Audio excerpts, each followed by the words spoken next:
determinado momento la solidaridad llega a su fin. Ya habíamos platicado sobre la mancomunidad solidaria, ¿verdad? La mancomunidad, que hay varios sujetos dentro de una misma obligación, y la solidaridad, que es ese vínculo que existe entre los sujetos que integran la obligación, ya sea desde el punto de vista positivo como desde el punto de vista negativo, ¿verdad? Lo que es los deudores o lo que son los acreedores. Pero ¿cómo es que la solidaridad llega a su fin? ¿Cómo es que se extingue? Se extingue en dos vías, o denominado así por dos vías: la vía principal y la vía derivada. Vamos a comenzar con la vía principal. ¿Cómo es que la solidaridad se extingue? En la vía principal se extingue por dos situaciones específicamente.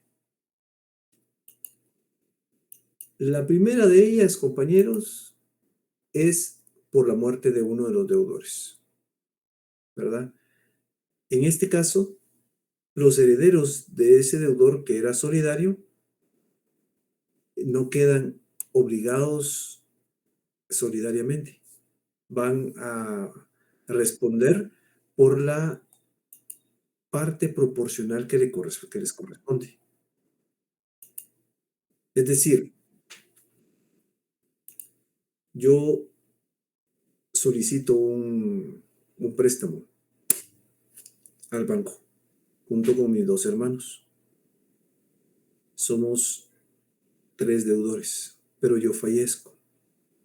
Entonces mis dos hijos van a responder, en su caso, como herederos, pero ellos no van a ser solidarios. Entre ellos no hay solidaridad, ¿verdad? Esa es una de las peculiaridades ahí. Se extingue la solidaridad. Veamos el artículo 1372, por favor, compañeros. Dice el artículo 1372. Cada uno de los sucesores de un deudor solidario estará obligado a pagar la cuota que le corresponde en proporción a su haber hereditario, salvo que la obligación sea indivisible. Pero todos los sucesores serán considerados en conjunto como un solo deudor solidario con relación a los otros deudores. Entonces, aquí la solidaridad se extingue, pero se extingue en relación a los herederos propiamente. Los herederos, entre ellos no hay solidaridad. O sea, no puede solicitarle que se pague que uno pague la totalidad de lo que le correspondía al deudor que es el causante de la sucesión. No se puede hacer eso. Pero ellos sí tienen solidaridad todavía en relación a los demás deudores originales. Me explico nuevamente con el ejemplo que les había puesto, ¿verdad? Mis dos hermanos y yo somos deudores del banco. Entonces yo fallezco. Entonces mis dos hijos entran a cumplir con la obligación. Pero entre ellos no se le puede exigir a uno de ellos que responda por el otro, porque entre ellos dos no hay solidaridad. Cada quien responde por la parte proporcional que le corresponde. Pero ellos sí son solidarios en relación al resto de los deudores originales, según lo que establece la ley. Según el artículo 1372, dice: pero todos los sucesores serán considerados en conjunto como un solo deudor solidario con relación a los otros deudores. Entonces, mis dos hermanos, junto con mis dos hijos, entonces ellos en sí serán considerados como en representación mía, como un deudor más. un deudor solidario, pero entre ellos no hay solidaridad.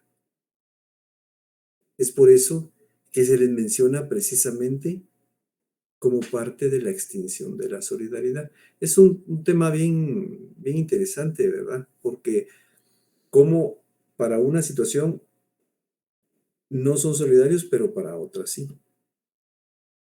Entonces, esta es una de las dos maneras que contempla la vía principal al momento de extinguir la solidaridad.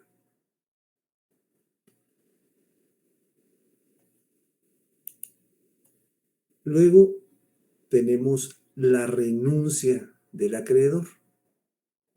Esa es la otra vía o el otro camino que contempla la vía principal.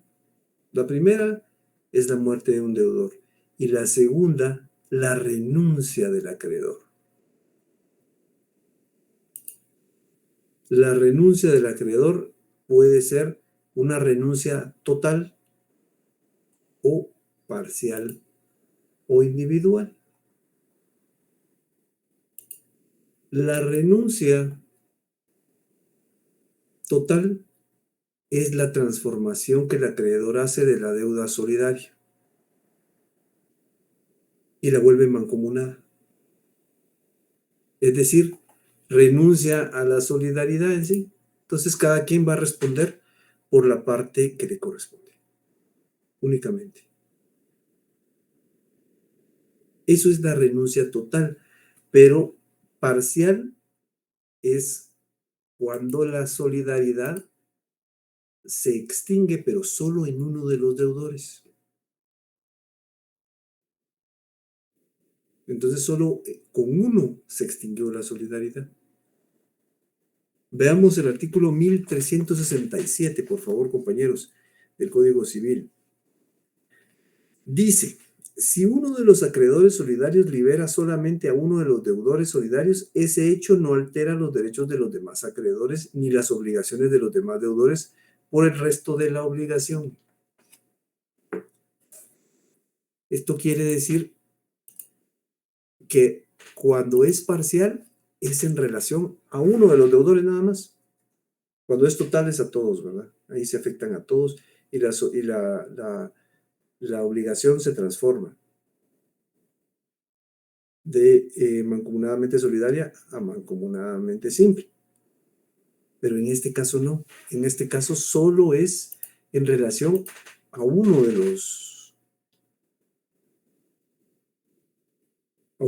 de los deudores es a quien afecta, nada más.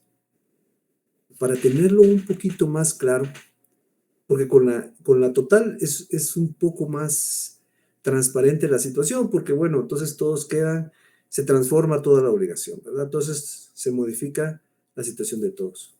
Pero en este caso no. En este caso solo se modifica en relación a la persona que está afectada. Entonces, la renuncia individual, ¿cómo puede presentarse? Puede presentarse en 3 casos específicamente. El primero, por remisión o condonación de la deuda. De esto ya habíamos hablado, la remisión o quita. Es el perdón. Cuando viene uno de los acreedores y dice, bueno, a usted le perdono la deuda.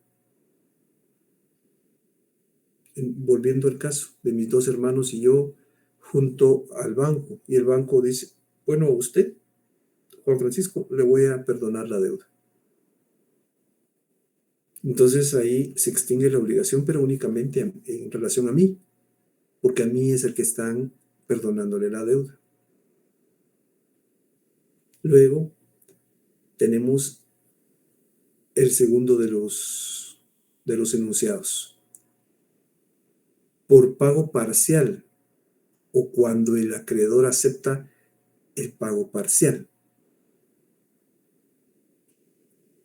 Realmente en la solidaridad el acreedor tiene el derecho de solicitar el cumplimiento total de la obligación. Va a decir, bueno, usted págueme todo y de ahí arréglese con los demás. Pero así como puede hacer eso, puede asumir esta otra actitud. Puede aceptar el pago parcial de uno de los deudores. Que el deudor le diga, mire, yo voy a pagar nada más esta parte que me corresponde. Y el acreedor lo acepte.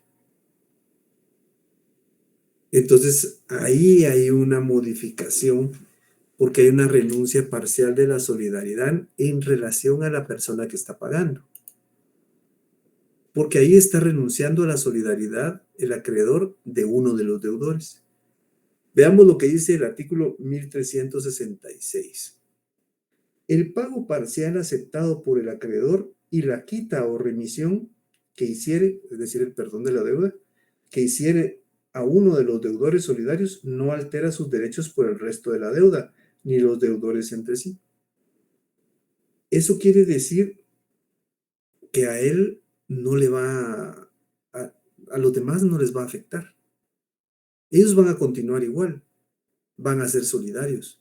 Pero esa persona a la que se le perdonó la deuda o a la que en determinado momento se le aceptó el pago parcial, él ya deja de ser solidario. Entonces ahí se extingue. Y la tercera, o el tercer enunciado de la renuncia individual es cuando el acreedor exige solo su parte a uno de los deudores. Como ya nosotros platicamos y hicimos hincapié varias veces sobre la situación en la cual la mancomunidad solidaria es aquella mancomunidad en la cual el acreedor hace uso de las herramientas que la propia ley que presenta, solicitándole la totalidad de la deuda a uno de los deudores nada más. Por eso es que es tan utilizada. Eso ya lo hemos comentado. Pero en este caso, el acreedor puede venir y decirle a uno de los deudores, bueno, págueme, pero solo lo que a usted le corresponde. Volvemos al caso que he puesto de ejemplo. Mis dos hermanos y yo solicitándole al banco un préstamo. El préstamo es de 300 quetzales. Cada uno tendríamos que pagar 100, pero como es una mancomunidad solidaria, en determinado momento el banco puede decirme a mí, mire, usted pague los 300 y después se arregla con sus dos hermanos. Ya les cobra los 100 quetzales que puso usted de más por cada uno. Entonces, en este caso, el acreedor puede venir, el banco puede venir y decirme, bueno, le voy a solicitar el pago, pero nada más de la parte proporcional que le corresponde. Entonces ahí lo que va a pasar es que yo voy a tener que pagar nada más lo que me corresponde. Y ese es uno de los enunciados en relación a la renuncia individual que el acreedor puede hacer y que extingue la solidaridad. Veamos el artículo 1362, por favor. Dice, si el acreedor de uno de los deudores solidarios solo exige de él la parte que le corresponde, no se entenderá interrumpida la prescripción respecto a los demás. Es decir, los demás van a continuar vinculados unos con otros. Pero en relación a la persona que pagó, ahí cambia la situación. Entonces se extingue la solidaridad. Veamos ahora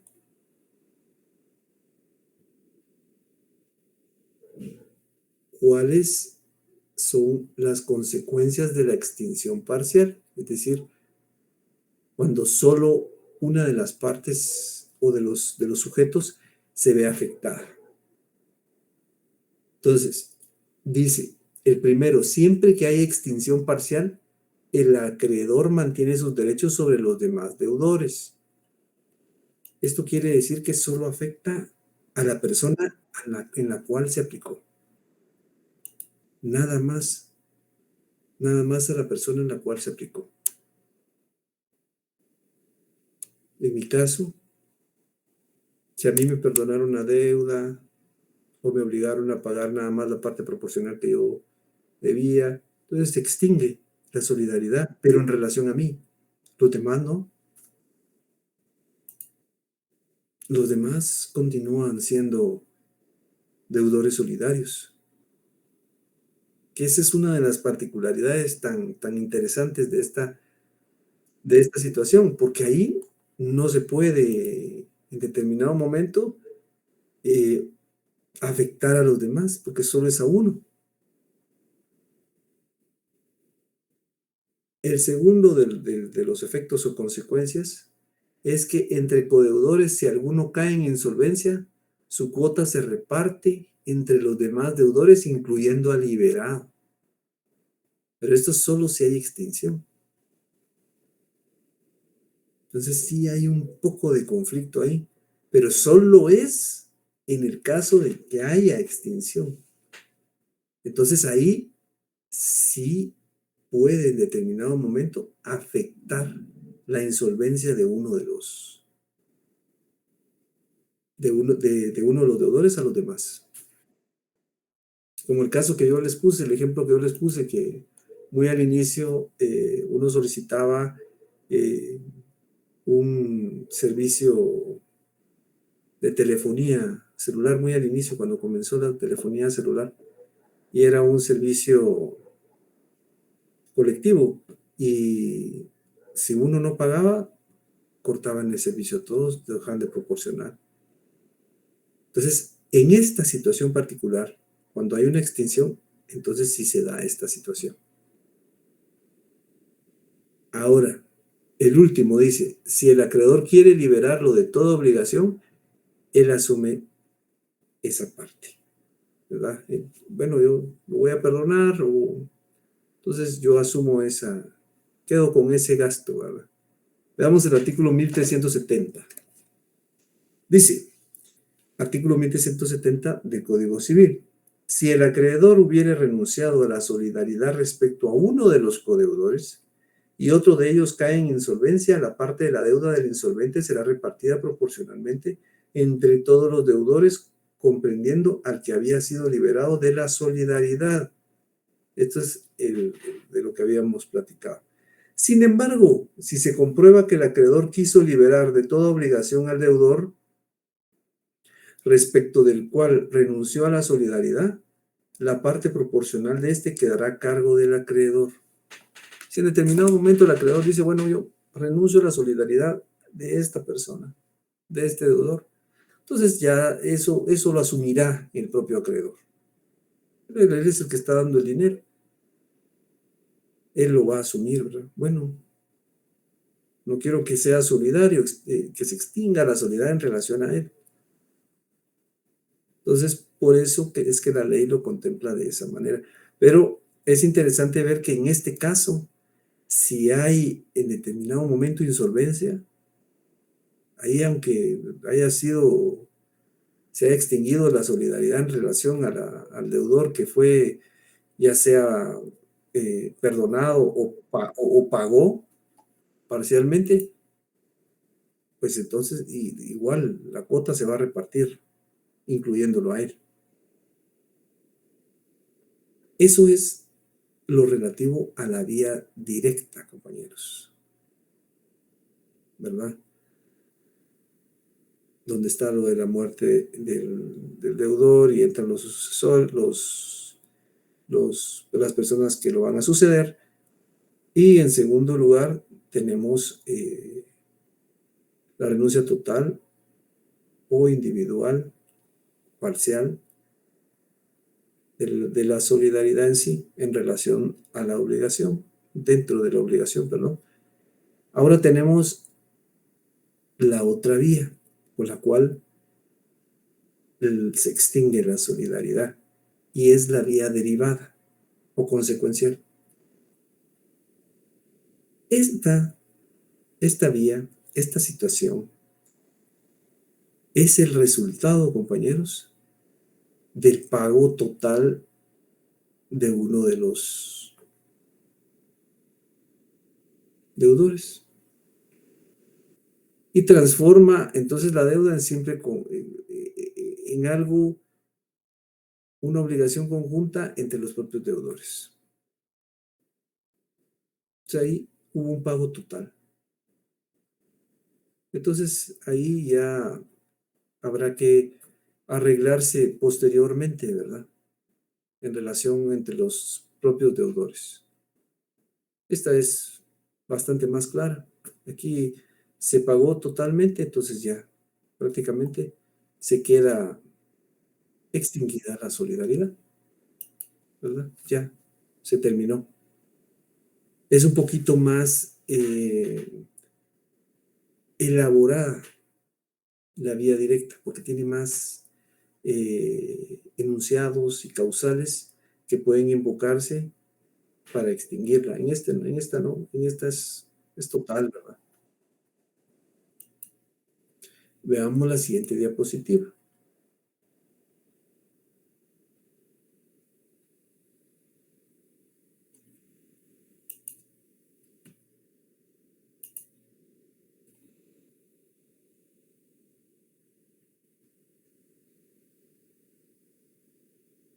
Fíjense que aquí me preguntan, dice, paga la totalidad de la deuda y los otros deudores, amigos o parientes, llegan a un acuerdo con él para pagarle. Exactamente. Eso es la vía derivada. Por eso se le denomina derivada, porque resulta de una anterior, ¿verdad? Donde se pagó y luego, bueno, hay que arreglarse con los demás deudores. Veamos ahora las clases de obligaciones, pero atendiendo al objeto. Todo lo que habíamos visto hasta ahorita, esta división de las obligaciones, era en relación al sujeto. Ustedes se dan cuenta, era porque había multiplicidad de sujetos dentro de una obligación, varios acreedores, varios deudores. La obligación simple, ¿verdad? Donde solo hay un acreedor y un deudor, solamente. Pero ahora no, ahora es en relación al objeto de la obligación. Entonces, de conformidad con eso, hay otra obligación. Tenemos, primero que nada, la prestación. O sea, repetir nuevamente ese concepto para tener clara la nueva clasificación. La prestación es la conducta que asume el deudor de dar o no dar, de hacer o no hacer, que el acreedor puede exigir. O sea, el acreedor le exige al deudor que asuma una determinada actitud, una actitud de dar o no dar, de hacer o no hacer. O sea, le dice, bueno, tiene que entregar algo, no tiene que entregar nada, tiene que hacer algo, no tiene que hacer nada. Por ejemplo, solicito yo pintar una casa, pero pido que, por favor, la pared de adelante no se pinte. Entonces, ahí hay una obligación de no hacer.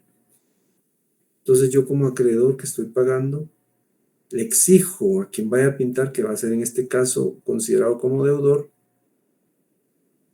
que asuma la actitud de no hacer, porque no quiero que pinte la parte de adelante. Entonces, de conformidad con la conceptualización de prestación, podemos establecer que existen obligaciones positivas y obligaciones negativas. Es decir, hay obligaciones en las cuales se tiene que dar algo, se tiene que hacer algo. Esas serán las positivas. Y hay obligaciones donde no se tiene que dar algo o no se tiene que hacer algo.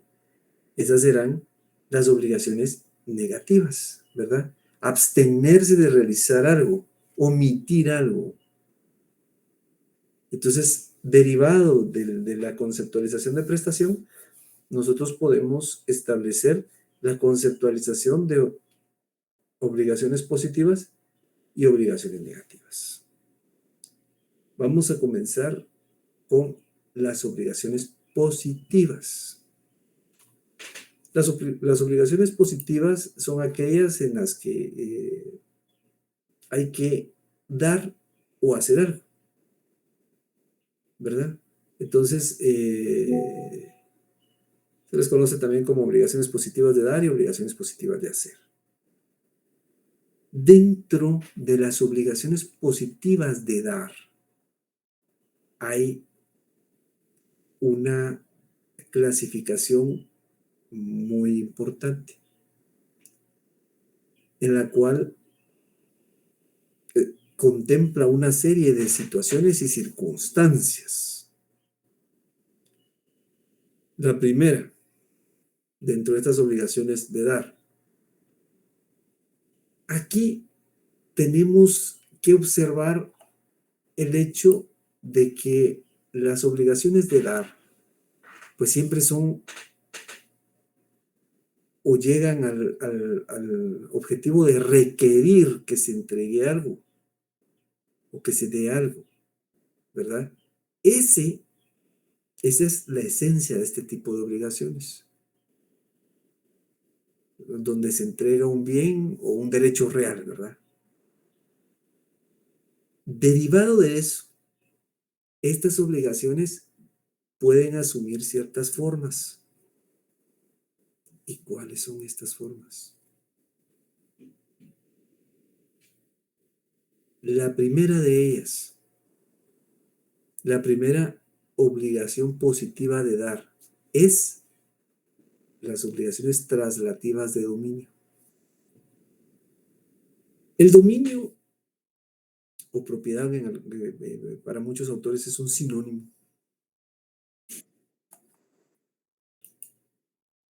Es cuando se transfiere la propiedad de alguien hacia otra persona.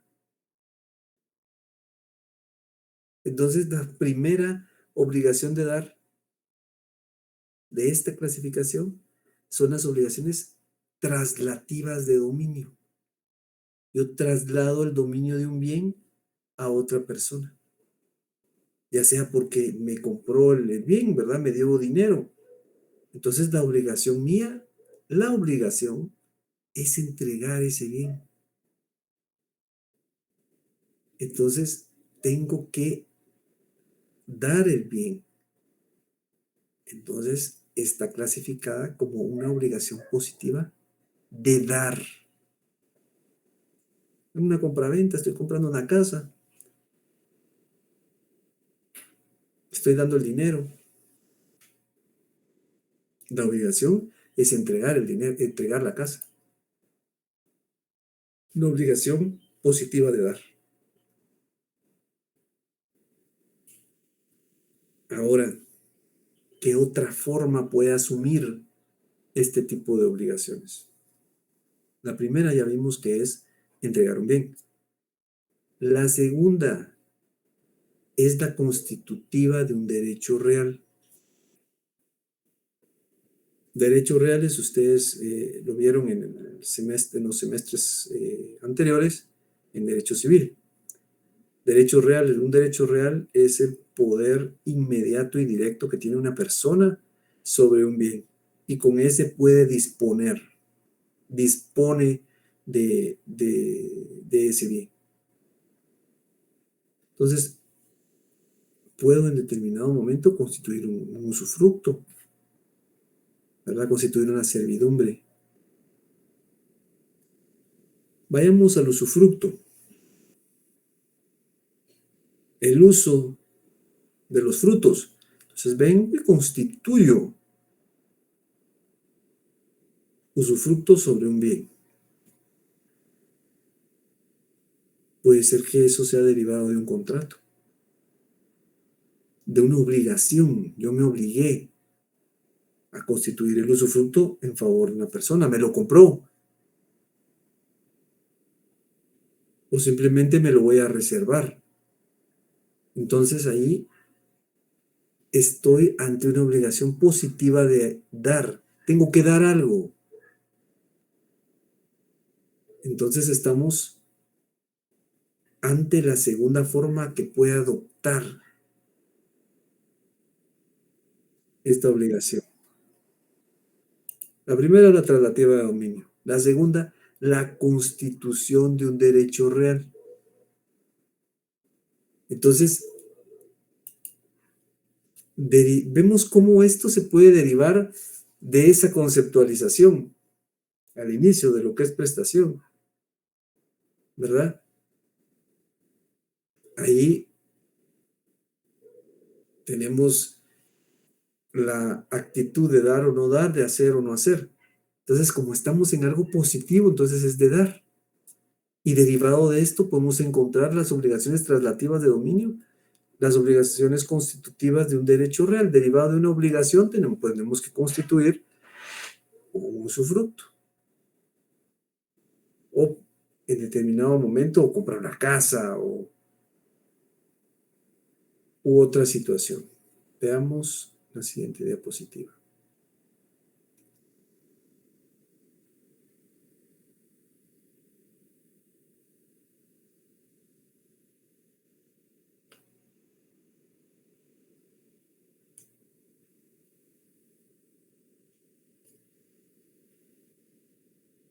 Antes de entrar a los efectos de las obligaciones, tenemos aquí, dentro de lo que habíamos platicado, de las formas, la primera es la traslativa, la constitutiva, pero hay otras formas que también asume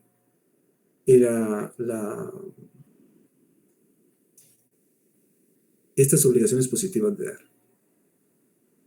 Otra es la restitución de la cosa ajena. Si en determinado momento yo tengo que requerirle a otra persona, derivado de una obligación, que me devuelva algo, me tiene que devolver un bien, me tiene que dar un bien. Eso es la tercera forma en la cual se encuentra constituida una obligación positiva de dar. Aquí, dentro de la diapositiva, yo les ponía un ejemplo y lo vamos a explicar. En determinado momento yo voy a un banco y aperturo una cuenta. Entrego en depósito cierta cantidad de dinero, pero después pido que me la devuelvan, que me devuelvan ese dinero. Entonces ahí el banco está obligado a devolvérmelo. Está obligado a darme algo. Por eso sería la tercera de las formas que puede adoptar una obligación positiva de dar. La primera es la traslativa de dominio. La segunda es la constitución de un derecho real. La tercera, la restitución de la cosa ajena. Entonces, si ustedes se dan cuenta, todas tienen como fin esencial devolver algo. Y las últimas es cuando tienen por objeto el pago de lo debido. Esa es la última de las obligaciones positivas de dar. Esta última, el pago de lo debido, esa es la que nosotros vemos más comúnmente y la que identificamos como obligación total o obligación clásica o típica.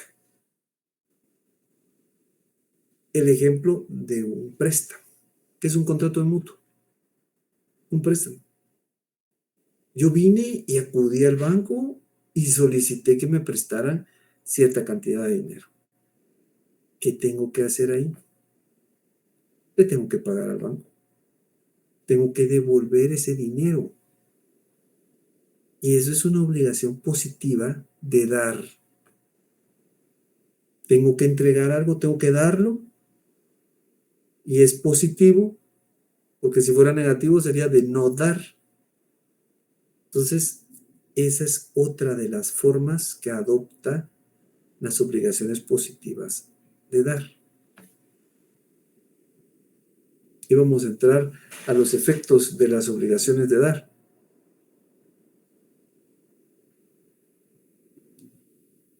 En este caso, podemos abordar lo que establece el artículo 1320.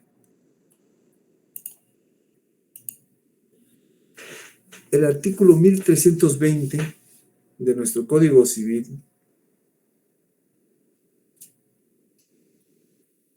establece: la obligación de dar cosa determinada comprende su entrega y la de sus accesorios y pertenencias, así como los frutos que produzca desde que se perfecciona el convenio. El deudor es responsable asimismo de su conservación hasta que verifique la entrega.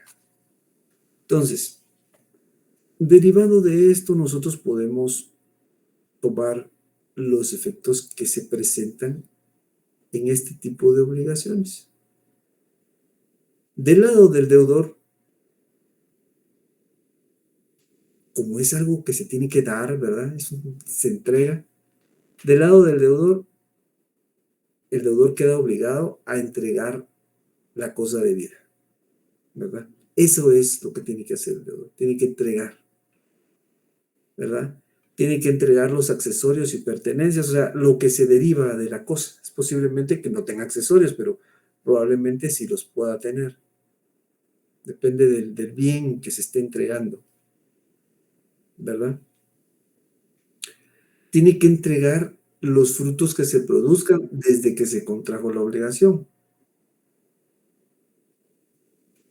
Entonces, puede ser que haya frutos, ¿verdad?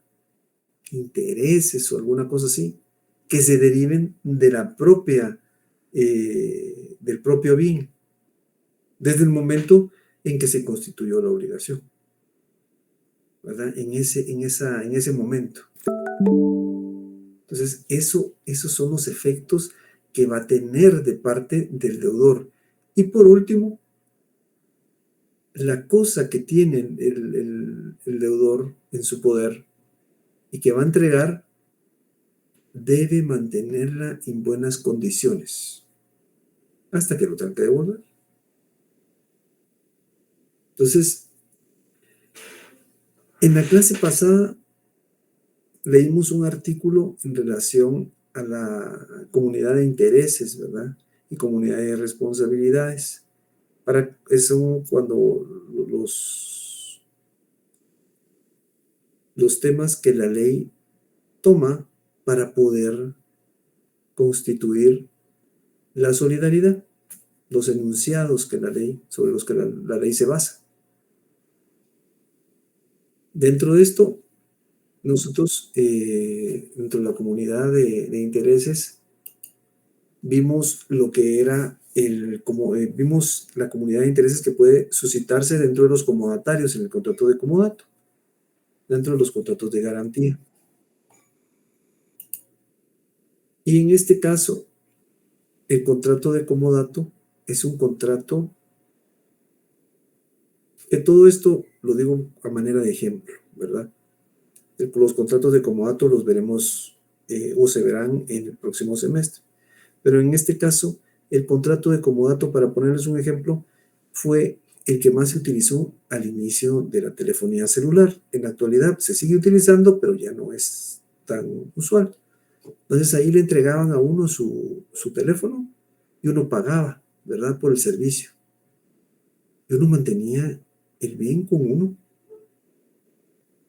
y después lo tenía que entregar. A eso se les conoce como contratos de garantía de uso.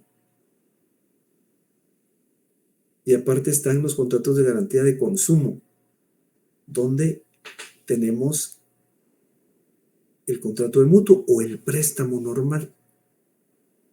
Porque ahí sí nos dan el dinero y no lo gastamos, entonces se consume, pero lo tenemos que devolver. Entonces sí incurrimos en esto porque tanto en el contrato de comodato como en el contrato, en el préstamo normal, nosotros tenemos que entregar lo que nos dieron. Pongo estos dos ejemplos, menciono estos dos contratos porque con eso se ejemplifica mejor los efectos. Tengo que entregar la cosa de vida. Bueno, veamos el contrato de mutuo, ¿verdad? El préstamo. Yo debo 500 quetzales, los tengo que pagar con todo intereses.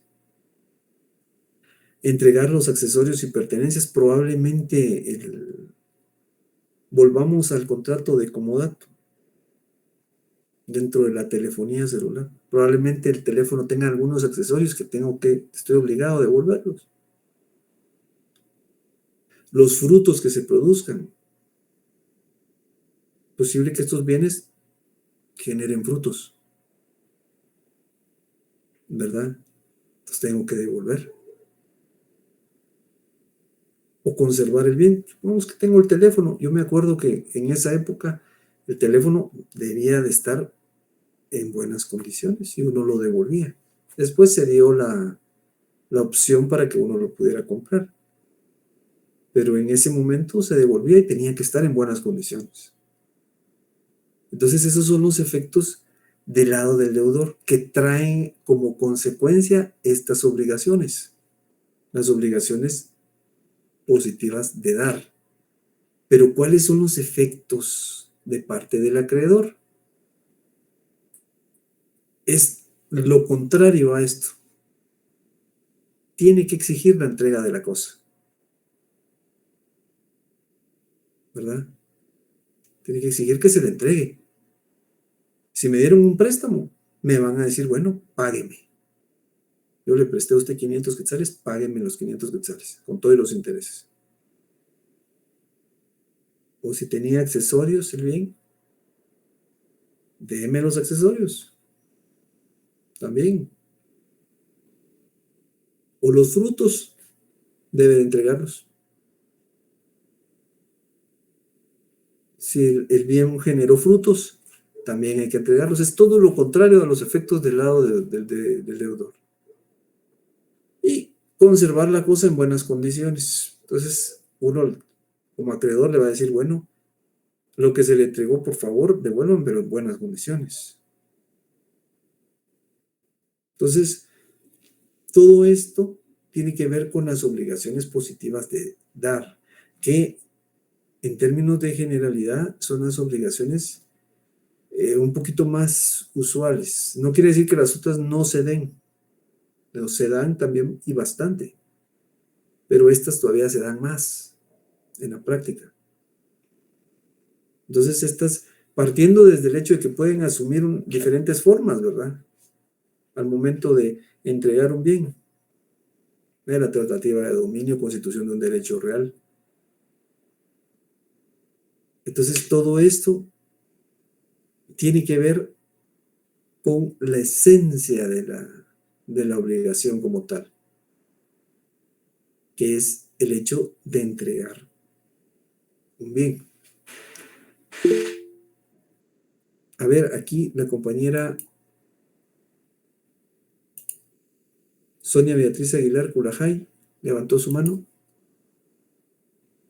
Buenas noches, licenciado. Licenciado, ¿y la figura del arrendamiento, pero en bien mueble, no entra aquí? Por ejemplo, si uno fuera a alquilar una silla de ruedas, por decir algo, algún aparato así, ¿no entra en esta figura? Podría ser una obligación positiva de dar en determinado momento si yo me obligo a entregar el bien para su uso. Entonces sí,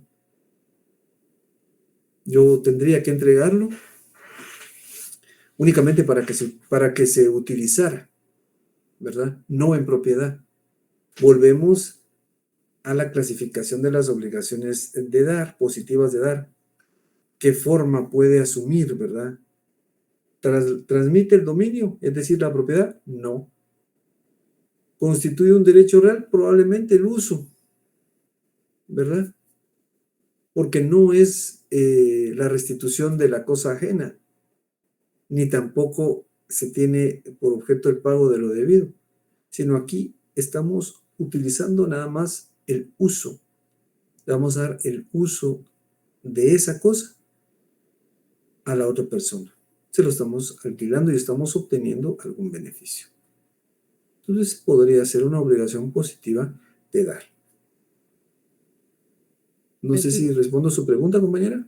Sí, sí, en ese sentido sí. Ahora, y por ejemplo, en la figura que estábamos viendo anterior de los acreedores, por Sí. ejemplo, ¿esa figura se absorbe o continúa vigente las dos?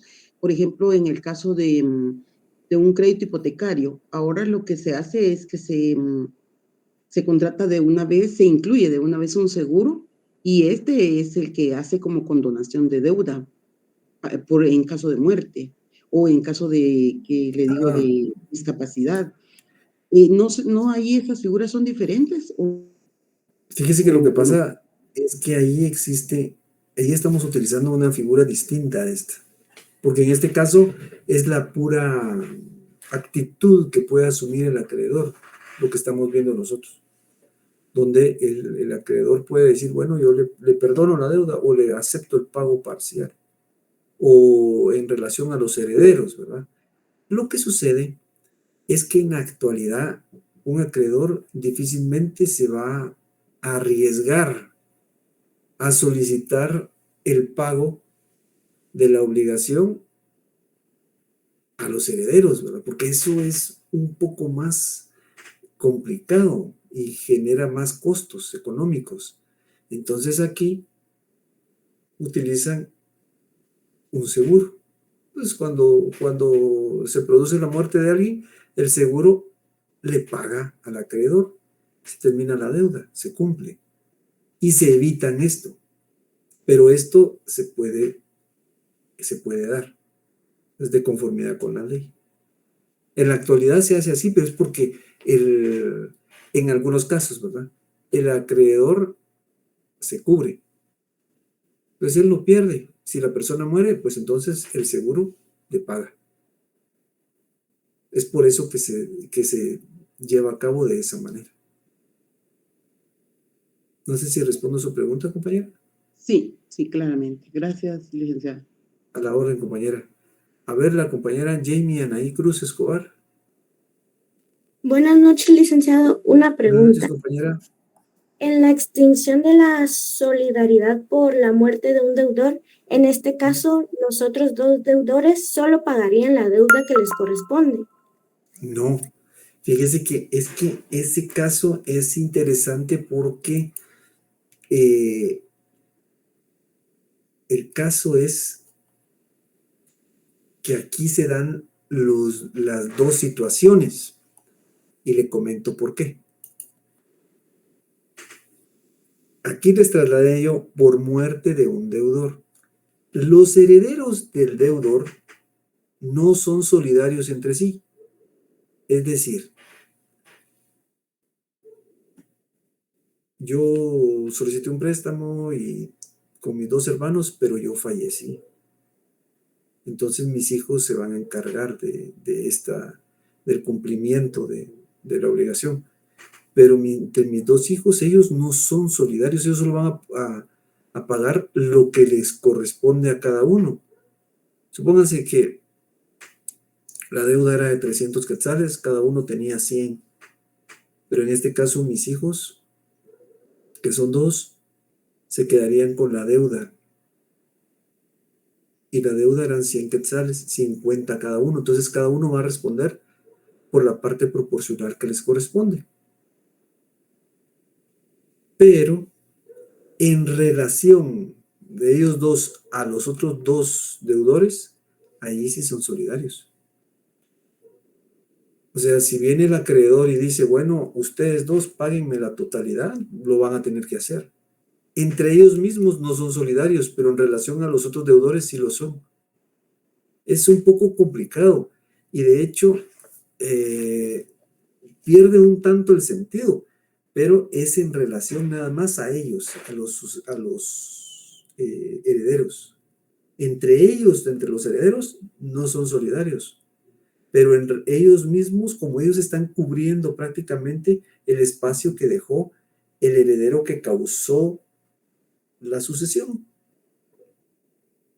Entonces, perdón, el causante que generó la sucesión. Entonces, ellos sí van a ser solidarios en relación a los otros deudores. Veamos el artículo 1372. Esa es la situación que da origen a lo que estamos platicando. Dice, cada uno de los sucesores de un deudor solidario, o sea, los herederos, ¿verdad?, del deudor que falleció, estará obligado a pagar la cuota que le corresponde en proporción a su haber hereditario, salvo que la obligación sea indivisible, pero todos los sucesores serán considerados en conjunto como un solo deudor solidario con relación a los otros deudores. Como ellos van a responder nada más por la parte proporcional que le corresponde de la deuda que dejó el causante, el deudor que falleció. Pero en relación a los otros deudores, ahí sí pueden actuar solidariamente. Es lo que establece la ley. Entonces, es lo complicado de esta situación, ¿verdad? Es un poco alambicado, porque extingue la solidaridad en una vía, pero en la otra la mantiene. No sé si respondo a su pregunta, compañera.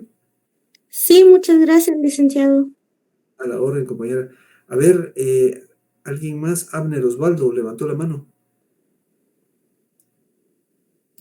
Lick, buenas noches. Buenas noches, compañero. Y en caso fuera individual, también se transmite la obligación a los herederos. Es que lo que sucede es que en este caso, cuando era así, se trasladaba, ¿verdad? Si en determinado momento los herederos pueden aceptarla o no pueden aceptarla, ¿verdad? Porque si es un pasivo que les va a perjudicar, pueden decir, bueno, yo no acepto, ¿verdad?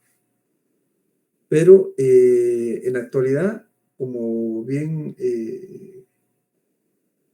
nos decía una de las compañeras que intervino, hay seguros, y eso lo hace precisamente el acreedor para evitar esta situación, ¿verdad? Porque el hecho de que haya sucesores, eso no es de un día para otro, ¿verdad? Que va a decir el acreedor, bueno, entonces me va a pagar y no, ahí primero tendrían que establecer quiénes van a ser los herederos y toda la cuestión, y que acepten la masa hereditaria que tenga activos y pasivos. Eso lleva tiempo, mucho tiempo. Entonces, actualmente se utiliza de manera recurrente el hecho de los seguros. Entonces, por si alguno de los deudores fallece, ¿verdad? Entonces, el seguro cubre la deuda y le paga al acreedor.